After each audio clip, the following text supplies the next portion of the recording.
제 목소리가 잘 들리나요? 네. 조금 안 들리더라도 다시 열심히 목이 지금 안 상해서 좀 힘든 상태였습니다. 이 세절이죠. 세절. 우리 같이 한번 읽어보겠습니다. 같이. 마가복음 5장 40절에서 42절까지 같이 읽도록 하겠습니다. 시작. 그들이 귀어더라. 예수께서 그들을 다 내보내신 후에 아이의 부모와 또 자기와 함께한 자들을 데리시고 아이 있는 곳에 들어가사 그 아이의 손을 잡고 이르시되 달리다금 하시니 번역하면 곧 내가 네게 말하노니 소녀야 일어나라 하시니라. 소녀가 곧 일어나서 걸으니 나이가 12살이라 사람들이 곧 크게 놀라고 놀라오니. 옆에 있는 분들과 한번 인사할까요? 사랑합니다. 축복합니다. 내가 더 많이 사랑하겠습니다. 우리는 한 가족입니다. 오늘 이 말씀 중심에서 주님의 손을 붙잡으라, 주님의 손을 붙잡으라 하는 제목으로 하나님 말씀 접하겠습니다. 모든 일에는 다 때가 있는 것 같습니다. 내가 아무리 간절히 원한다고 해도 시간상으로 이룰 수 없는 일들이 있다는 거죠. 제가 신학을 하고 대학원을 졸업하고 뒤늦게 심리학을 다시 공부하러 서울까지 이렇게 다녔습니다.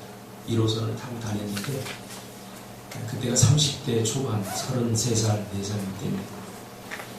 이 젊은 아이들하고 공부하는 게 이게 보통 일이 아니라 또 공부는 그래도 좀 열심히 하는 편인데 나이가 들어서 34살이 돼서 이제 그 젊은 20대 초반 아이들하고 경쟁을 한다는 게 보통 힘든 일이 아니라고 저는 그때 깨달았어요.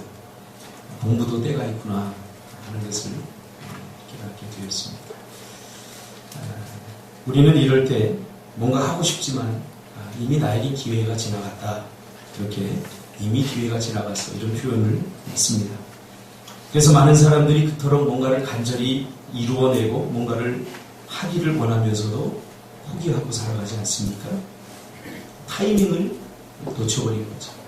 하고 싶지만 해야 되는 것 뻔히 알지만 이미 나에게는 그런 기회가 지나갔어요. 이렇게 생각하는 거죠. 가끔 운전을 하다 보면 차선을 넘나들면서 긴급하게 사이렌을 울리면서 달려가는 앰뷸런스를 만날 때가 있습니다. 아마 거기에는 들여다보지 않아도 총각을 다투는 꺼져가는 중요한 한 생명이 그 앰뷸런스 안에 타고 있겠죠. 그래서 제발 이 생명의 기회를 놓치지 않았으면 좋겠다라고 하는 간절한 마음을 품고 길을 이렇게 비켜줍니다. 나도 바쁘지만 이 앰뷸런스 안에 총각을 다투는 그 생명의 꺼져가는 생명이 타고 있다는 생각을 하면 내 바쁨을 조금 미루고 이렇게 길을 비켜줍니다. 오늘 본문은 이미 기회를 놓쳐버렸다고 생각하는 사람들에 관한 이야기입니다. 마가복음을 기록한 이 마가는 하나의 텍스트로 되어진 오늘 본문 안에서 두 가지 사건을 다루고 있습니다. 그러니까 보통 우리가 하나의 한 가지 사건을 통해서 한 가지 교훈을 하는데 오늘 본문은 한 텍스트, 한 본문 안에 두 가지 사건을 다루고 있습니다. 그러니까 이 두 가지 사건이 각각 다른 이야기를 하는 것이 아니라 한 가지 사건을 말해주고 있는 것이죠. 예수님께서 갈릴리 바다를 건너서 거라사라고 하는 지방에 갔다가 군대 귀신 들린 사람을 만납니다. 그래서 그 군대 귀신 들린 사람을 내쫓습니다. 군대 귀신이라는 것은 많은 귀신이 들렸다는 거죠. 그래서 돼지떼에게로 들어가게 하는 쫓은 후에 오늘 본문에 보니까 갈릴리 바다를 건너서 이편으로 다시 오게 된 거죠. 제가 이제 갈릴리 바다를 가보니까 상당히 큰 호수예요. 바다라고 하기에는 좀 그렇고, 그러니까 이쪽으로 가서 거라사 지방에 가서 군대 귀신 들린 자를 만나서 그 귀신을 쫓고 다시 이쪽으로 돌아온 거죠. 이쪽으로 돌아왔을 때 오늘 본문의 사건이 일어난 겁니다. 예수님이 가는 곳에는 항상 많은 무리들이 모이죠. 그래서 오늘도 많은 무리들이 이쪽으로 예수님께서 건너오자 모여들게 됩니다. 그런데 이때 회당장 야이로라고 하는 사람이 마치 앰뷸런스 소리를 내면서 달리듯이 긴급하게 예수님 앞에 달려와서는 긴급하고 절박하게 예수님께 엎드려 무릎을 꿇고 도움을 요청합니다. 우리 딸이 거의 죽게 되었습니다. 그러니 우리 딸을 제발 고쳐주십시오. 이렇게 도움을 청합니다. 원문을 보면 얼마나 이 상황이 긴박하고 절박한지 우리가 알 수 있습니다. 앰뷸런스처럼 총각을 다투는 일입니다. 이거는 고쳐주는 문제가 아니라 얼마나 빨리 가서 고쳐줘야 되느냐 이 문제죠. 그렇죠? 고쳐주는 건 당연하고 빨리 가야 고칠 수 있게 되는 거죠. 아주 긴박하고 절박한 그 상황입니다. 이 회당장이 예수님께 가서 이 도움을 요청하는 걸 보면 이 회당장은 이미 예수님께서 가서 자기 딸을 놓고 기도하면 이 딸이 고쳐질 수 있구나 하는 믿음이 어느 정도 있다는 것을 우리가 미루어 짐작할 수 있지요. 23절에 보니까 이런 딸이 죽게 되었사오니 그 위에 손을 얹으사 그로 구원을 받게 하소서, 구원을 받아 살게 하소서라고 이야기를 합니다. 그래서 예수님은 그의 요청을 받아들여서 이제 그의 집으로 향하여 갑니다. 이 아버지의 마음을 얼마나 조급하겠습니까? 예수님께 도움을 요청을 오면서 자기의 딸의 생명이 얼마 남지 않았다는 것을 이 아버지는 보고 왔거든요. 지금 숨을 헐떡거리면서 예수님이 빨리 와서 고쳐주지 않으면 이 아이는 죽을 수밖에 없구나 하는 절박한 마음으로 달려왔거든요. 마치 숨이 끊어지는 앰뷸런스를 타고 있는, 그렇죠? 그래서 응급실로 향하는 마치 앰뷸런스와 같은 속도로 예수님 앞에 달려온 거죠. 근데 문제가 발생한 것입니다. 예수님과 함께 이제 그 딸이 있는 집으로 가던 중에 12해를 혈루증으로 앓던 여인이 큰 무리에 둘러싸여서 어디론가 향하고 있는 예수님의 몸에 손을 닿기만 해도 자신의 병이 나을 것이라고 하는 그런 생각을 가지고 예수님의 옷에 손을 댔다고는 보면 말합니다. 오늘 읽진 않았지만. 근데 이때 29절에 보니까 그의 혈루의 근원이 말라서 자신의 몸이 나았다는 것을 이 여인은 느끼게 됩니다. 그렇죠? 12해 오랫동안 혈루증을 앓았기 때문에 자신의 몸을 아주 민감하게, 특히 여자들은 몸에 굉장히 민감하지 않습니까? 몸에 민감. 근데 이 혈루증이 나았다는 것을 직감적으로 이 여인은 알게 되죠. 근데 예수님도 자신의 몸에서 그 능력이 나간 줄 스스로 아셨다라고 말합니다. 그러니까 이 여인은 예수님의 몸에 손만 닿아도 내 병이 나을 것 같다라고 하는 생각을 가진 거죠. 그래서 예수님의 몸에 손을 대었는데 닿는 순간 예수님 안에서 그 성령의 치유의 능력이 나가서 이 여인이 혈루가 마르고 고침을 받게 되는 거죠. 이 짧은 시간 안에 이 일이 지금 일어난 겁니다. 예수님은 아주 민감한 영성을 가지고 있죠. 그렇죠? 자신 안에 있는 능력이 나간 것을 이미 알아챈 거죠.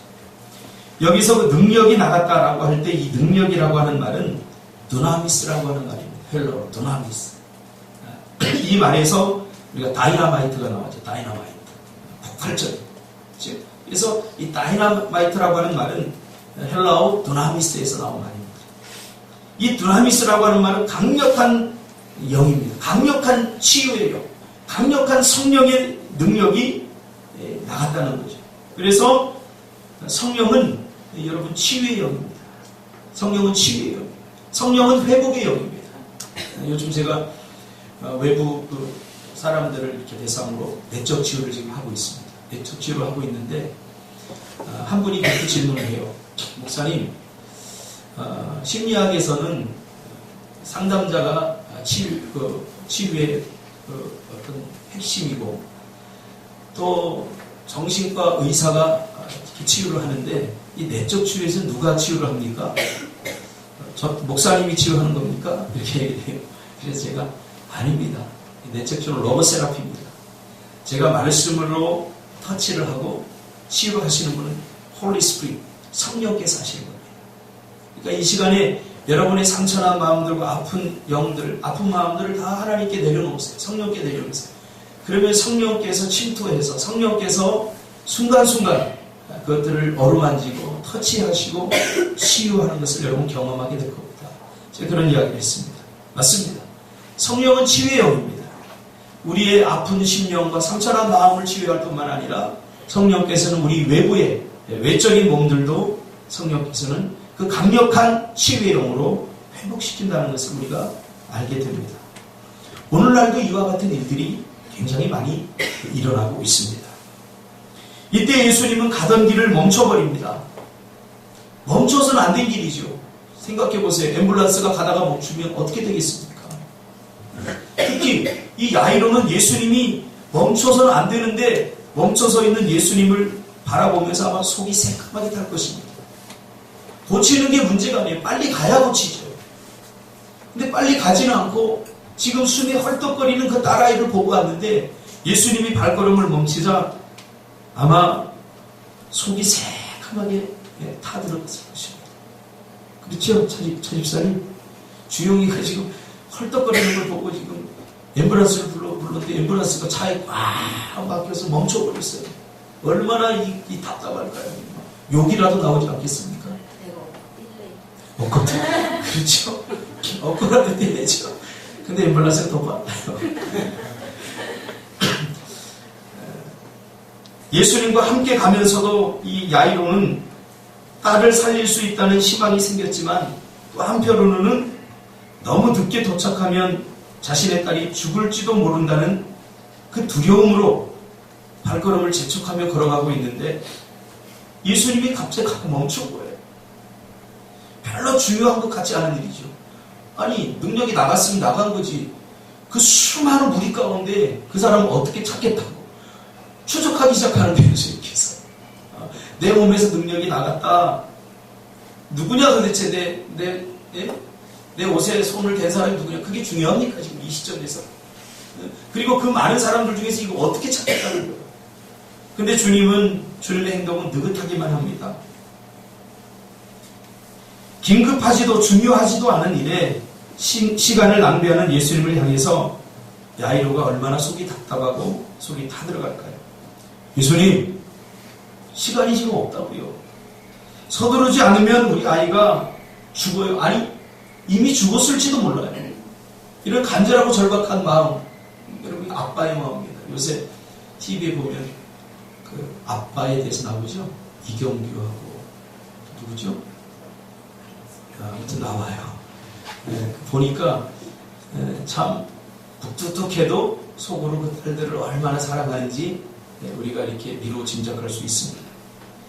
아마 그 딸의 그 마지막 그 죽어가는 헐떡거리는 그 모습을 보면서 온 아빠는 예수님이 발걸음을 멈추는 이 상황을 아마 속상해서 안타까워했을 것입니다. 그런데 이때 아니나 다를까 우려했던 일이 벌어지고 맙니다. 해당장의 집에서 종이 와서는 당신의 딸이 죽었습니다. 이렇게 얘기합니다. 그러니 더 이상 예수님을 괴롭게 하지 마. 예수님이 더 이상 필요 없습니다. 아니 이미 죽었는데 예수님 뭐 필요합니까? 만약에 제가 해당장 야이로라면 예수님을 향해서 멱살이나 한번 잡았을 거예요. 차순희 집사님 주영이 엎어뛴다고 그랬는데 내가 봤을 때는 앰뷸런스 기사 멱살을 잡았을 거예요. 그렇죠? 우리도 너무 자주 이런 일을 경험하지 않습니까? 나는 정말 절박하고 나는 정말로 간절한데 그래서 하나님께 기도하고 매달렸는데 하나님은 응답해 주지 않고 너무 여유로워요.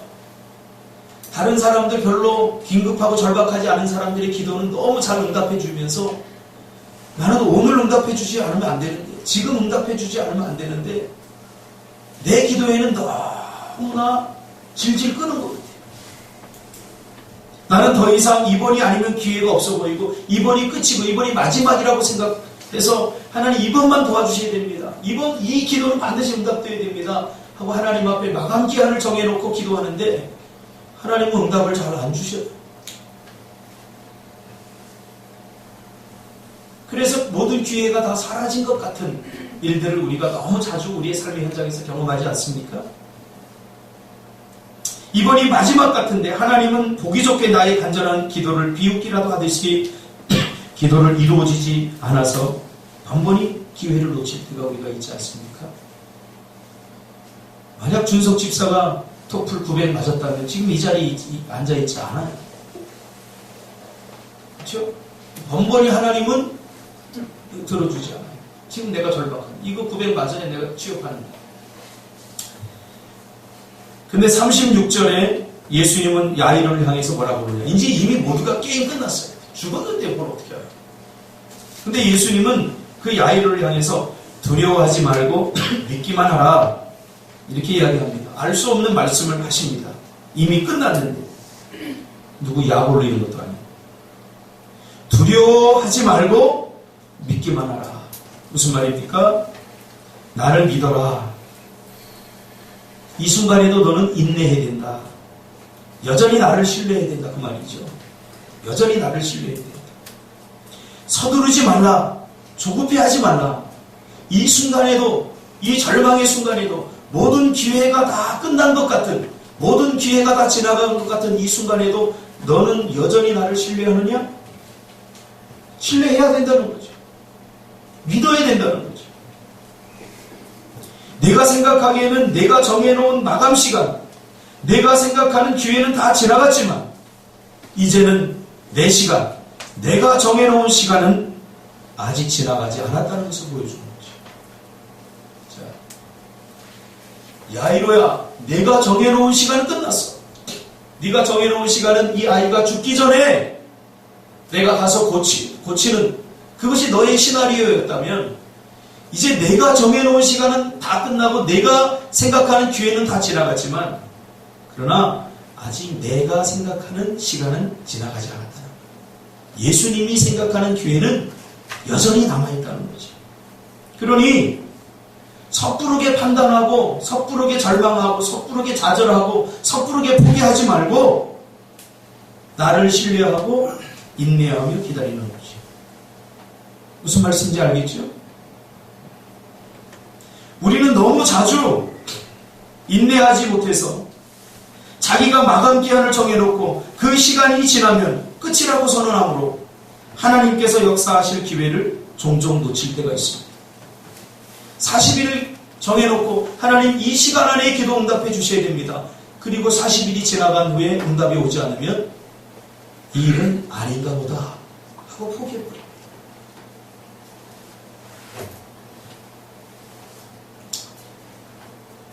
제가 재미난 얘기를 해드릴게요. 제 집사람하고 제가 결혼하려고 할 때 저희 처가댁에서 강력한 반대를 했습니다. 강력한 반대. 이게 다 표현이 안 됩니다. 만나지 못하도록 저희 집사람을 저 섬으로 귀향 보냈어요. 그때 제가 작정 기도를 했습니다. 하나님, 나는 너무나 보고 싶고 너무나 그립고 하루라 지금 많이 그 마음이 많이 상쇄됐습니다. 하루라도 안 보면 안 되는데 그래서 빨리 결혼하고 싶은데 처가댁에서 이 강력한 반대를 제가 작정 기도를 했습니다. 하나님, 열흘 안에 응답을 주십시오. 이 안에 하나님 역사하지 않으면 난 뭐 필요 없습니다. 열흘 동안 금식하며 기도했는데 응답을 주셨을까요? 응답을 안 주셨어요.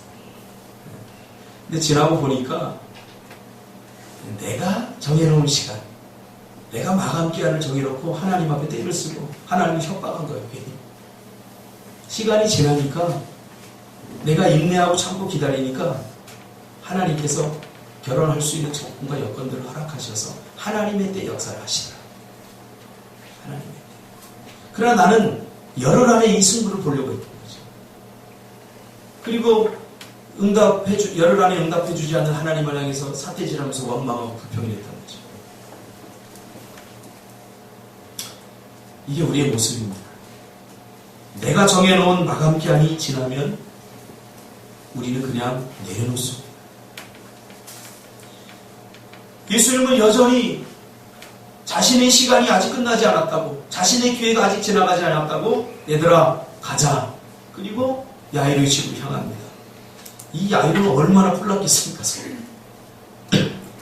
그리고 집 근처에 가니까 통곡 소리가 들립니다. 오늘 성경에 보면 울며 불며 통곡하는 야이로 집에 도착합니다. 그리고 베드로와 야고보와 요한을 세 제자, 수제자만 데리고 그곳으로 들어갑니다. 들어가서는 뭐라고 합니까?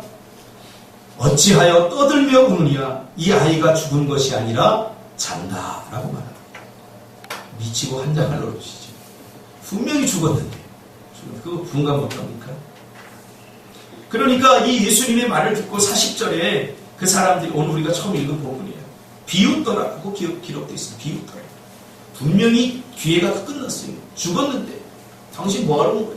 예수님이 이런 대부분의 청중들은 그런 마음을 갖고 있겠죠. 기회가 끝났어. 이미 죽었어. 타임 오버. 끝났어. 근데 예수님이 야, 뭐 이렇게 울고 떠들고 난리쳐? 쉿, 조용히. 지금 얘가 자고 있잖아. 그 말이에요. 야, 조용히. 지금 자고 있잖아, 얘가. 근데 왜 떠들며 우는 거야? 그런 분위기예요, 지금. 성경을 읽어보면. 그러니까 어떤 사람들이 아니 이 양반이 무슨 이상한 소리를 하고 있는데 지금 죽었는데 여기 와서 지금 무슨 정신없는 소리를 하는 거야. 그러면서 그 상황을 전혀 이 분위기를 모르는 예수님에 대해서 이 이상한 사람 아니야. 그래서 비웃었다는 거예요. 이 비웃음이. 진짜로 비웃습니다. 진짜. 희수요. 진짜로 비웃어요. 비웃어봐. 오늘 같은 날 웃으면 그냥 비웃음이 되죠. 비 오는 날이니까.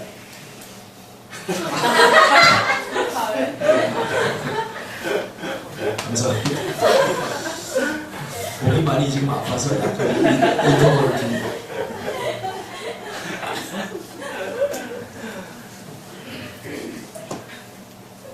예수님은 그들을 다 내보내시고 부모와 수제자들만 데리고 그 아이가 있는 곳으로 갑니다. 그리고 그 아이의 손을 잡고 뭐라고 그럽니까? 우리가 너무나 잘 아는 말씀 달리다콤, 달리다콤. 이 말은 두 단어가 합성돼서 이루어진 말인데요. 달리다라고 하는 말은 소녀라는 말, 소녀야. 소녀. 쿰, 이 말은 일어나라. 달리다, 소녀야. 쿰, 일어나라. 근데 우리가 이것을 들을 때는 굉장히 명령조로 들리죠. 달리다 고. 저도 어릴 때 목사님들 설교하면 상상을 제가 했어요. 설교를 들으면서. 그러면서 다 손잡고 달리다 고 하면 명령을 하니까 막 일어났다. 이런 어떤 뉘앙스를, 이런 느낌을 갖고 제가 설교를 들을 때가 많았는데 사실 원문으로 들어가 보면 그게 아니에요. 여러분 생각해 보세요. 여러분 우리 부모님들은 다 알죠. 주영이 깨울 때 어떻게 깨우나요? 손을 잡고 일어나 이놈아 학교 가야지 하고 이렇게 일어나요? 일어나지도 않아요. 그러니까 오늘 이 달리다꿈이라고 하는 말은 마치 그 부모가 잠자던 자기의 사랑스러운 아이를 깨우는 분위기입니다. 이런 거예요. 얘야 일어나야지. 네, 우리 집사람 아침에 우리 예린이를 깨울 때 보면 이렇게 나긋나긋한 목소리는 아닌 것 같아요. 그런데 얘야 이제 일어나야지. 이런 뉘앙스, 이런 분위기. 왜? 잠자니까. 잠자니까. 그러자 그 소녀가 잠에서 깨어나듯 기지개를 펴면서 일어납니다. 뭐 이렇게 강시처럼 발딱 일어나가지고 눈을 이렇게 뜨고 무섭잖아요 이거. 그게 아니라 기대 대고 달리다고. 얘야 일어나야지. 그러니까 이 소녀가 기지개를 잘 잤다 하면서 이렇게 잠에서 깨어나듯이 이 소녀가 일어난다는 거죠. 무슨 말입니까? 여기 중요한 게 있어요. 여기서 중요한 게 뭐냐면 예수님이 그 소녀의 손을 잡았다는 거예요. 그 소녀의 손을 잡았다.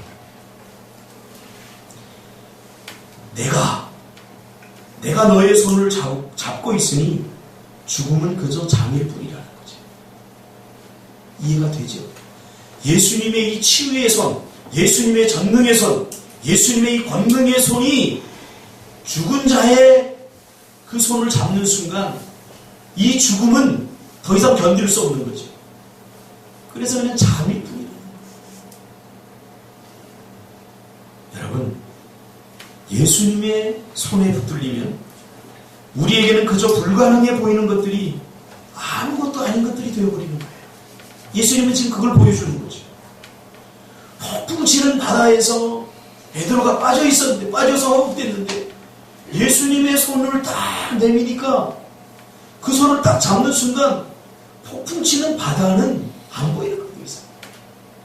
예수님의 전능의 손을 잡는 순간 우리 눈에는 불가능해 보이고 우리 생각으로는 안 되는 것 같은 일들이 가능하게 된다는 사실입니다. 할렐루야.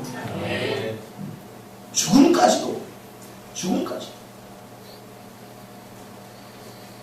그래서 예수님의 손이 닿는 곳마다 모든 불가능이 가능해진다는 사실입니다. 우리 교회가 올해 7년째인데 우린 7년 동안 이런 놀라운 일들을 경험하지 않았습니까? 월세도만 내서 허덕이던 때에 우리는 미얀마 선교를 갔어요. 그것도 약 15명, 20명 정도. 벌써 2번 갔다 오지 않았습니까? 그곳에 가서 공연을 하고 선교를 하고 지금 우리 노예에서 우리 교회가 굉장히 큰 교회인 줄 알아요. 굉장히 큰 교회죠.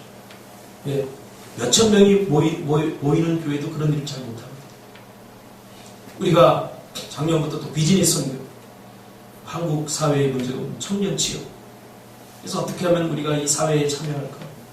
사업하기를 원하는 청년들에게 기도하면서 지금 4개의 사업장을 우리가 지금 운영하고 있지 않습니까?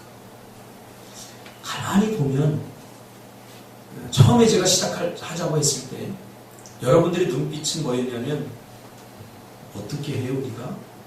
우리 자본도 없고 우리 학생이고 우리 아무것도 없는데요. 어디서부터 어떻게 시작해요? 난 참 상진 집사가 참 대견해요.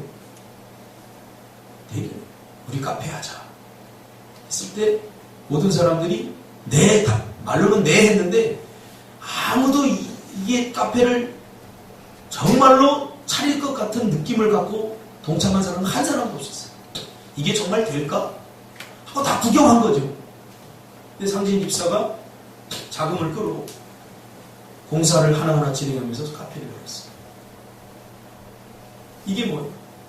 저는 예수님의 손에 붙들렸다고 생각합니다. 상진 집사. 할렐루야.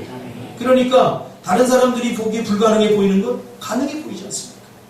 지금 우리가 꿈틀학교 부지를 제가 찾으러 다니면서 이번에도 강릉 가서 양양 가서 꿈틀학교 부지를 보고 왔습니다. 그러니까 그 목사님이 또 물어요. 박 목사 돈 되게 많은가 봐. 제가 그랬어요. 돈 한 푼도 없어요. 그러나 주님의 손에 붙들리니까 제 마음에는 믿어져요. 모든 것이 가능해 보여요. 할렐루야. 여러분 이것이 믿음입니다. 현실의 눈만 뜨고 보면 우리의 삶은 날마다 절망입니다. 날마다 포기해야 될 것 투성이고요. 날마다 안 되는 것밖에 안 보입니다. 그래서 저는 제일 듣고 싶지 않은 말이 있어요. 안 돼요. 이 말을 제일 싫어해요. 못 돼요. 이 말을 2번째로 싫어해요. 그래서 저는 화를 특히 많이 나는 때가 있는데 우리 뭔가 합시다 그럴 때 안 돼요. 못 해요. 이 말 하는 사람 전 정말로 화를 많이 내는 사람. 아니 누가 자기 보고 하라고 그랬나요? 하나님께서 하신다는 거예요. 요단강물을 이스라엘 백성 보고 가르라고 그랬습니까? 아니잖아. 너는 그냥 발만 디뎌 믿음으로 하나님께서 가르칠 것을 믿고 디두면 그 다음부터 내가 일할게. 할렐루야. 이 하나님을 여러분 믿으시길 바랍니다. 오늘 한국교회 성도들은 자기에게 빠져 있어요. 자기가 다 하려고 해요.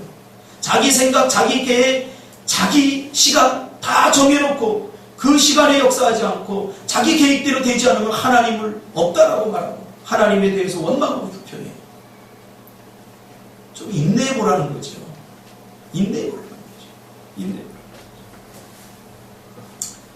예수님의 손이 닿으니까 38년 된 중풍병자가 치유가 됐어요. 이미 늦은 거 아닙니까? 38년 동안 마비돼서 살았는데 예수님의 손이 닿는 것마다 치유가 일어나고 회복이 일어나고 건져지고 기회가 주어지고 무엇을 기대하든지 기대 이상의 일들이 일어나게 되는 거죠.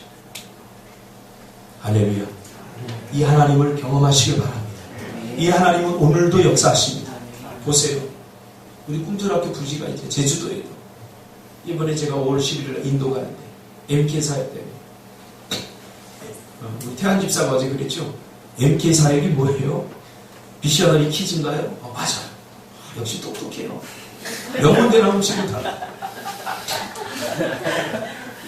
아니 나는 당연히 요즘 대학 나오면은 MK 그러면 이거 다 미루어서 다 짐작할 수 있겠구나. 박준석 알고 있었어? 무식하네. 그러면 안 되고 영어 미얀마 가서 영어 한 번 하나도 못하고 베트남 가서 영어 한마디 못하면 안 돼. 인도에 있는 선교사님들이 인도 전역을 선교를 해야 되는데 선교를 못하는 거예요. 자녀들 때문에, 자녀들 교육 때문에. 그래서 도심 쪽에 몰려있어요, 선교사들이. 도심 쪽이 굉장히 많이 몰려있어요. 그래서 우리 첫 해에 갔던 인도 선교를 갔을 때 그 김기영 선교사님이 이제 은퇴를 합니다. 그래서 이 MK 사역을 하는 거예요.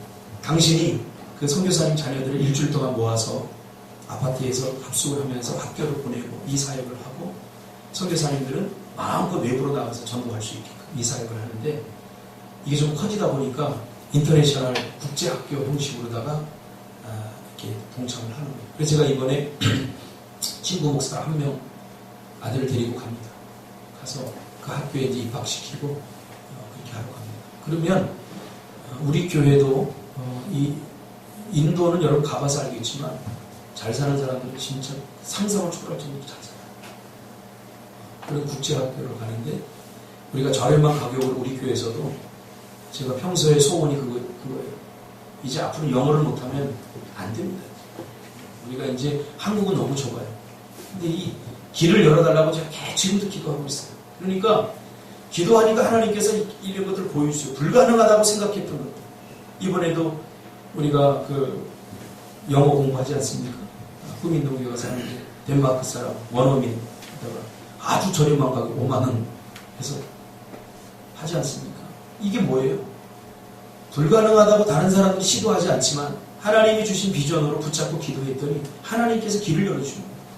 나는 전혀 상상하지 못했어요. 하나님께서 영어를 배울 수 있는 길을 그렇게 열어주실지. 저도 공부합니다. 하루에 3시간. 마이크래요, 그 친구 마이크가 제가 그러려고 했어요. 3시간 동안 떠들어대는 거예요, 나한테. 나는 알아듣지 못하는지. 그렇게 6개월만 들으면 기가 열려요. 내가 좀 가르쳐야 되겠어요. 요새 젊은 애들 너무 꿈이요. 너무 약해요. 픽픽 쓰러져. 저는 어제 너무 감동을 받았어요. 우리 보람이가 김치떡볶이 비즈니스 선교하지 않습니까? 근데 김밥을 싸가지고 꼬마 김밥을 싸가지고 팔겠다고 어제 인천터미널 갔다 왔어요. 아침에. 제가 뭐가 아쉬워서 그거 몇 푼 벌겠다고 간 거 아닙니다. 저는 그 도전하는 그 마음이 너무 이쁜 거예요. 안 돼, 못해 하지 않고 요만한 틈만 보이면 도전하는 거죠. 이게 젊음이고 이게 하나님의 백성들이 할 일입니다. 왜 주저앉아 있어요? 왜 게을러요 이렇게? 왜 게을러요?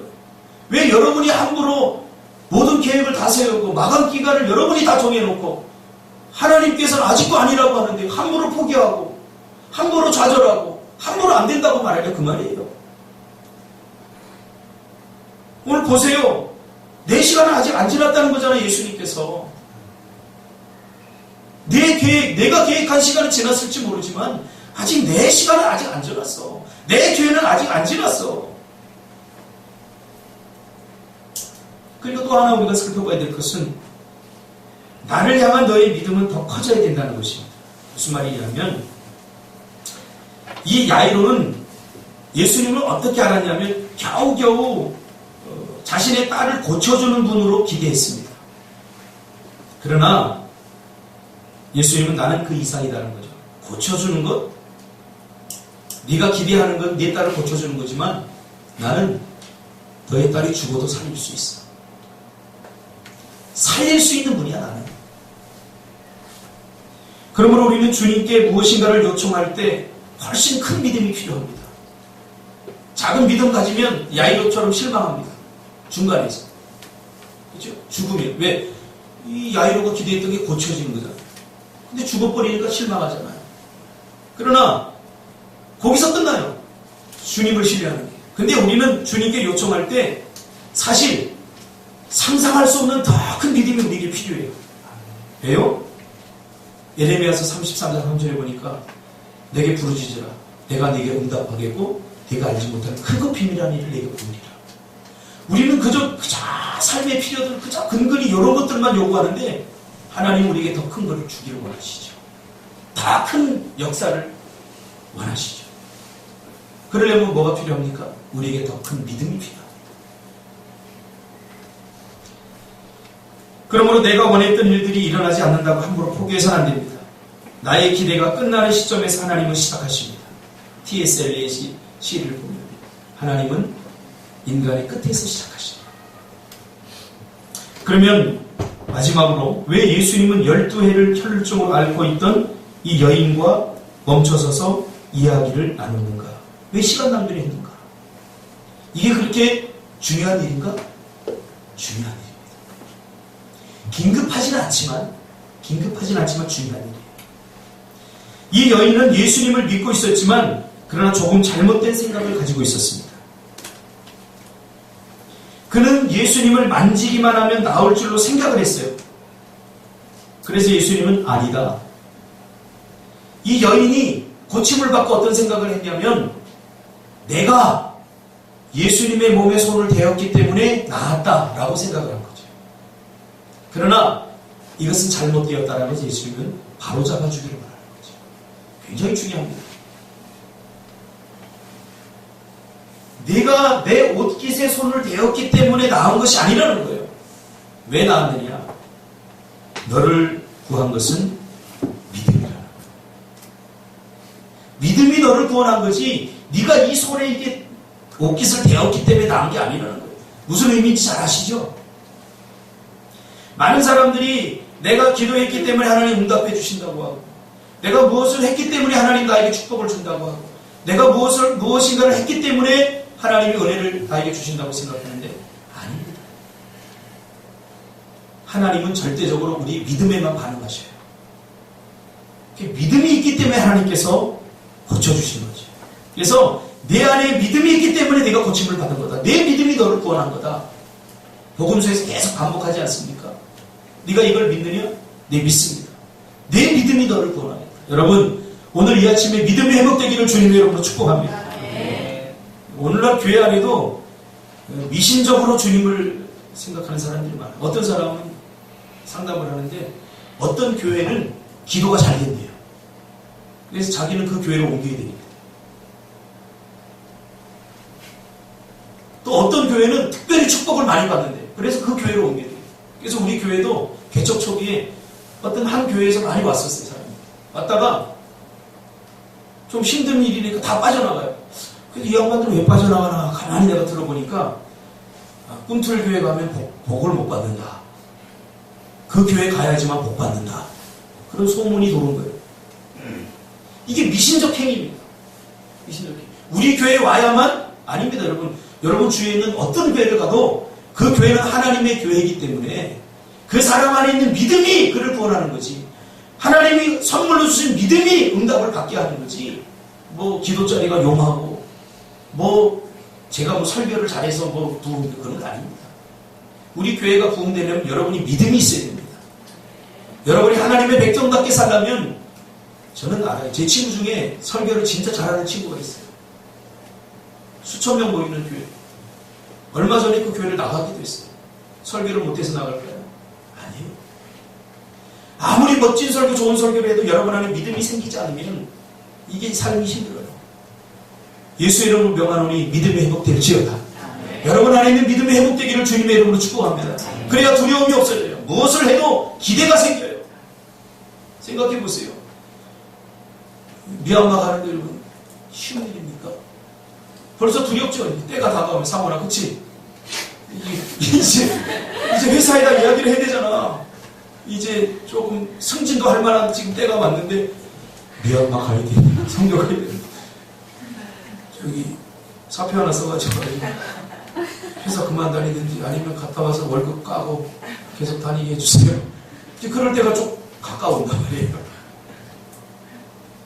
믿음이 없이는 불가능하죠. 믿음이 없이.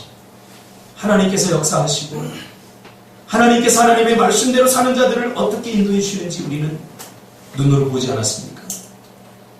그래서 믿음 없는 사람은 가장 불쌍해요.